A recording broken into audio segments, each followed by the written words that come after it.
So just finishing up 16.5, Divergence Day 2.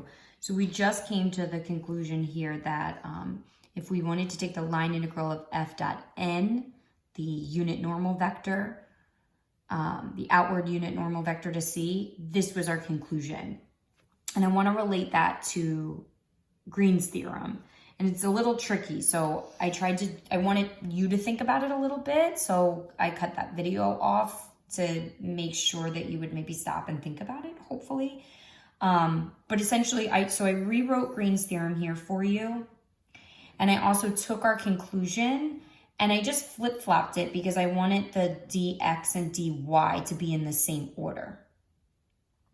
So if you think about this and you think about P and Q just being like the first and second position, right? Because I just want to almost like mirror what's happening here, right? Because it's really just all about the placement of things.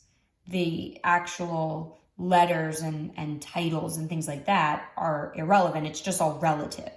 So I just wanted to make sure that the dx and dy were in the same order. So I just rewrote my conclusion from what we just did up top. And so if I think about this, right, when I go to do my Green's theorem, it's del whatever that second piece was, the thing with dy, and then over del x, right, minus del whatever the first piece is, the thing with dx, over del y. So I'm going to use that same system and sort of generate my product here to relate this to Green's theorem.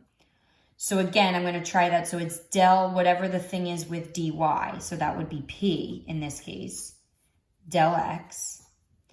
And then I have a minus sign from my formula. And then it's del whatever the thing is with dx. Well, it's a negative q. So it's going to be negative del q over del y.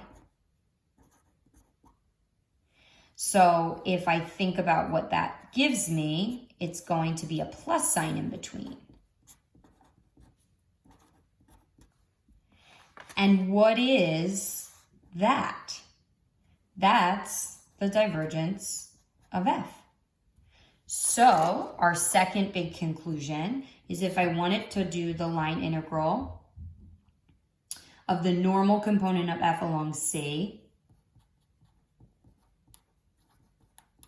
it would be the same as the double integral over my region D of the divergence of f.